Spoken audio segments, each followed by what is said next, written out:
Now remember me telling you that meat dehydrates best if it has been canned in its own broth. I don't know why.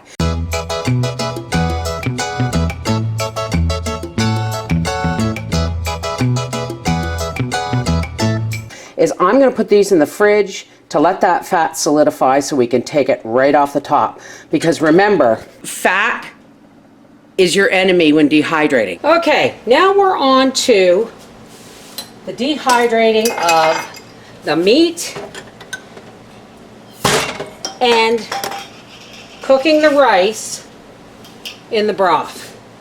So what I'm going to do first is I'm going to take a measuring cup here and I'm just going to pour this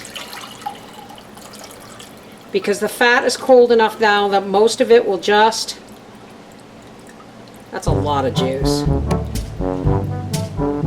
Oh, and I poured it all over the stove. Well, aren't I brilliant? This is when I often forget to hit record because I have to stop it to usually clean up. And then I forget to turn the record button back on.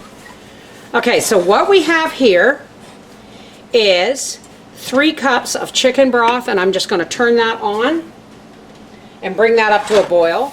And then I'm going to go ahead and do the same thing with the ham. Sorry about the smoke, folks. Something on the burner. Remember, fat is the enemy when it comes to dehydrating. 2.5 cups of broth from ham and 3 cups of broth from chicken, and I'm going to bring them up to a boil. Okay, so here's my 3 cups of chicken broth. Now because it's homemade broth, I don't put a lot of salt in it, so I'm just going to put a pinch of that, and I'm going to dump 1.5 cups of basmati rice in there, and I'm just going to bring that back up, and I'm going to put a lid on it, turn it down, and just let that cook in the broth. And the same for the ham.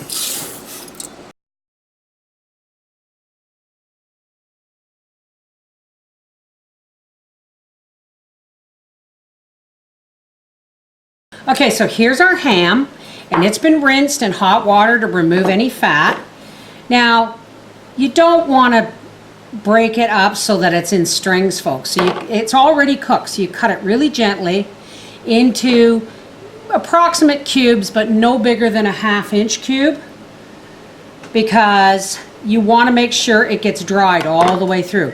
And if you see any little traces of fat, peel that off, folks. I'm using 1/2 of the cutting board for my ham and the other half for my chicken. It's all going to the same fella, but when I have all this done, I'm going to do the same to the chicken, and we'll be back. Okay, now I'm going to do this in a certain order so that I remember what order this is in, all right? I have a fruit leather tray here. I'm just going to put my jar, and I'm just going to spread this rice, whoops, all over. Yeah, try not to get it down in your holes here. I'm just going to spread this all over the fruit leather tray. This probably needs to be done on 2 trays. Let's give it a shake and see. That should be fine, because these really shrink. So this is the chicken rice, and now I'm going to put another tray on top, give it a shake, and then I'm going to put my chicken. Now when it comes to the meat, folks, try not to break it up, but spread it nice and wide and get lots of air around the meat, okay? This is meat. Okay, there's the chicken done. Another tray, more fruit leather, another jar, and on goes our ham broth rice. Now, if I really wanted to get fast results, I would spread this out on 2 trays, but you know what? This is going to take all night anyway. It's going to be on a high heat because of the meat. So it's actually better if you spread your rice out a little thicker. All right. Normally we wouldn't do these on the same dehydrator, but I have the other one going with the vegetables. Put this on top. Give it a shake. A couple of grains of rice on there isn't going to make, no, never mind. We're keeping these separate for flavor only. Okay, look at that. Make sure your meat's all spread out, the fat's all trimmed off. Put this on. We're going to set this at 160 degrees Fahrenheit because that's what we need to do for meat. Okay, and these are all going to dehydrate overnight. Okay, so here we have, I've just stacked them all to bring them in the house. We got 2 baggies. So first things first is our vegetables. I want to get all our vegetables on here. See, now some of them fell through. That's why I did the vegetables all on a different dehydrator. So this is our carrots, our celery, and our onion. And here is, now you can see how some of the onion and the carrots fell through. I should have used one of these mesh sheets. So there's something for you. If you're going to use celery, or dehydrate celery and carrots and onions, use the mesh sheet. Use the fine mesh sheet because it just helps. And remember, folks, parchment paper is reusable if you wash it. All you have to do is wash it like a dish rag. Soap and water, and then rinse it, wring it out, and hang it up to dry. All right.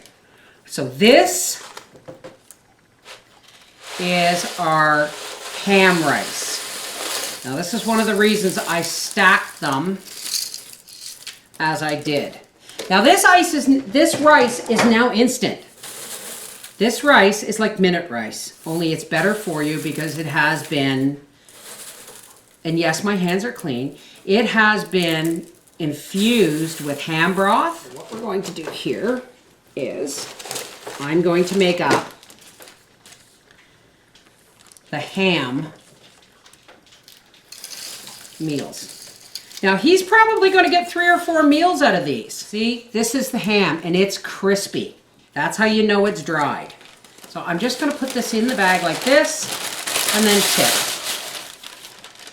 So this is your basic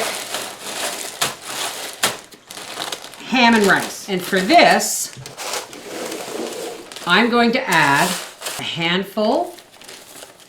Now these may look exactly the same, but one is chicken and one is ham, so the flavors are going to be different. So now I've put a handful of our vegetables in there. I'm going to add some dehydrated corn. Okay? Let's do this. Shake it all up. And there's his ham meal. Now, let's do the chicken.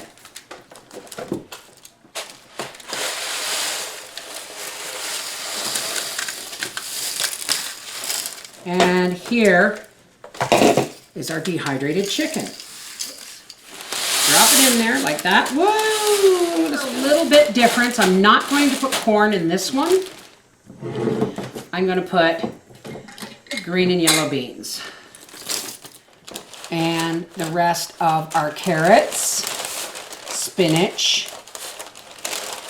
Here's the rest of our celery, carrots, spinach, and onions. Now, these 2 bags is 4 meals for one person. Whoops. You just want to make sure it's all well mixed. So there it is. Ham and rice and veg, and chicken and rice and veg.